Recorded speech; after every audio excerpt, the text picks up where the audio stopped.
Welcome to week 10 of the Futility Rankings. I'm Joe here with Adam. Adam, how's it going today? Oh, something happened. We talked about the inevitable. The inevitable is finally here.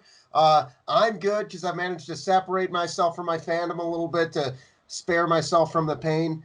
So yeah, I guess I'm good. Happy to be doing this segment again. Of course, so let's get right into it. What is causing you so much pain? Making their first appearance on the Futility Rankings, the Chicago Bears. You Oh, have the it's floor, just Adam. Oh boy. How about more than 9 yards of first half offense? Oh, yeah, we got a live studio audience here from Chicago, and they are not happy. Mitchell Trubisky is looking like a bust. And to add insult to injury, you traded up to take this guy instead of taking Deshaun Watson and Patrick Mahomes, who look like they might be superhuman. And they traded the house to get Khalil Mack. So now they aren't going to be able to reap the rewards of a bad season if it continues to spiral out of control. And one of the worst parts is you've already lost your easy games if you're the Bears. It's a really tough road ahead for Chicago. The only bright spot you could argue would be the defense.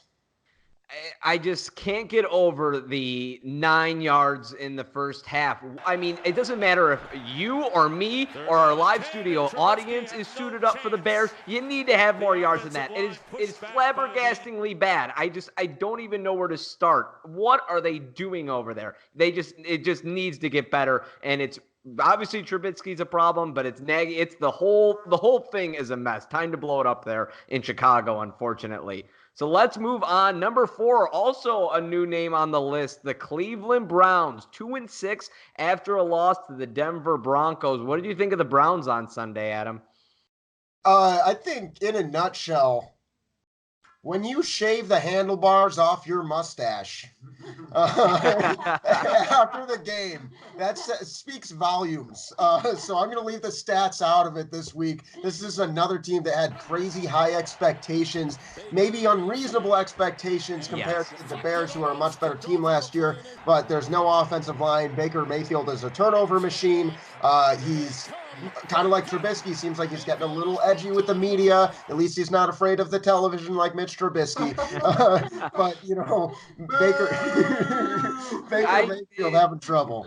Yeah, the Browns, it's just classic Browns. Why were we all so high on them? And especially right now, they had one chance. They came into this Denver game. This was the part where if they started to put some wins together, they might be able to get back in contention. Well, they start off with a loss. Now my Buffalo Bills come to town. I just don't see it turning around much for the Cleveland Browns throughout this season. I don't know. The jury's still out on Mayfield, but there's a lot going wrong in Cleveland. So How do you think they'll do against the Bills? I am hopeful because everybody's doubting. They're still all on the Cleveland train. I don't understand it. So I think the Bills are going to be hungry to prove something. Okay, we'll see. Fair enough. That's never gone wrong for me before. Moving on to number 3, it's the 1-win Miami Dolphins. They got the win on Sunday. Congrats to the Dolphins. I told you the Dolphins were going to come through at some point, and they finally proved me right. So the Dolphins out of that first spot in the Futility Rankings after 9 weeks. Yeah, and they beat the Jets, who are horrendous. But it looks like Fitzpatrick, he's like 100, he looks like a wizard, and he's probably better than Josh Rosen at this point. The beard, the big wizard beard, still has some magic left in it, I guess, but I think they're going to be a 1-win team. I don't know. Maybe. I'm not saying they're going on for 5 wins, but I could still. They got the Giants, the Jets again, and the Browns, or some winnable games. The Bengals, maybe one or two. One out. We'll see. But the Dolphins, it's still a mess there, but good for them. They finally got off the schneid and got their first victory. Moving on to number 2, the Washington Redskins. Kind of the same thing every week with them. Lost to Sunday to the Bills. I got to watch them. They can run the ball great, and that's about it. As soon as they get down, Haskins, he didn't look very good on Sunday. Not much hope there for Washington. Yeah, it's going to be interesting what happens here with Darius Geis, because Adrian Peterson's been your best player And so it's kind of weird, you know, what are you going to do with that situation? Because frankly, I think you got to keep giving it to Peterson. He's been playing well against good defenses. And so the only thing they can do.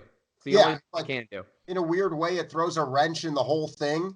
And so I'm not sure what that's going to look like, but the passing game is still a mess. You know, one of the very worst offenses in the NFL. They're second in yards per game behind only the Jets. And so it's a mess in Redskin land, as always. Yeah, they hung around with Buffalo for a little bit there, and then the Bills did finally, you know, put the game away. But it's not going to be very good for the rest of the season for Washington. And moving on to number 1, the new team on our list. Well, they've been on our list, but haven't been number 1 yet. The New York Jets. Talk about a dumpster fire in New York. Yeah, I mean, when they gave that huge contract to Le'Veon Bell, I don't think that they thought he was going to be a bottom 5 running back. And it's tough when everyone knows he's going to get the ball there. Obviously, that's all you have to really game plan around. But they are in a really tough situation. Sam Darnold doesn't look like he's a great NFL quarterback. The jury's still out on that, but they don't have good receivers. They don't have a good offensive line. They don't have a good defensive line. And everyone knows that they're going to go give their only talented offensive weapon the ball a ton, but he hasn't been able to do a ton with it. So I don't know. I mean, what do you think? Is Sam Darnold a bust? Jury's still out on Sam Darnold. I think the main problem there is Adam Gase. It is a mess. He's going to be gone after this season. A one and done as coach of the New York Jets. It's a mess. Remember, a lot of people had this team as a wild card team going in. A lot of predictions. And so things have really gotten off the rails there. And I think that's going to be it. I think you got to get rid of Gase and then see what happens, and then we can make our decision on Darnold yet. But he's definitely regressed as the season has gone along. He's definitely still seeing ghosts. Yep, and I think the Pacers were the Patriots, rather. The live studio audience is pissed. Yes. All hard, as you can see in the background. Hey, maybe the Patriots, they might be able to beat the Patriots, though, in football. All right, wow. Beat the Pacers in football. But the Patriots, I think, left a lasting impression in Sam Darnold's mind. And one of the teams, those two? It seems like that today, but I think the theme of the episode today is young quarterbacks and their confidence or lack thereof, and what happens to your franchise when your young quarterback looks like he might not be the answer. I mean, you look at our list right now, and what do every single one of these teams have in common, besides maybe the Redskins, is they put their eggs in a quarterback basket, and it's looking like it's breaking. Trubisky doesn't look like what they expected for him in Chicago, and that's an understatement. Mayfield's a turnover machine in Cleveland. He was supposed to be their franchise's savior. The guy's in every commercial and throws every ball to the wrong team. The Dolphins, obviously Josh Rosen, he looks like a spoiled brat at times and looks like a horrible quarterback, already lost his starting job there. And then we'll see what we've seen from Haskins. I mean, the guy's been horrible in the limited time he's been on the field, and then the question marks with Sam Darnold. So the moral of the story is when you miss on your franchise quarterback, your team can be in serious trouble, and that's what we're seeing with these 5.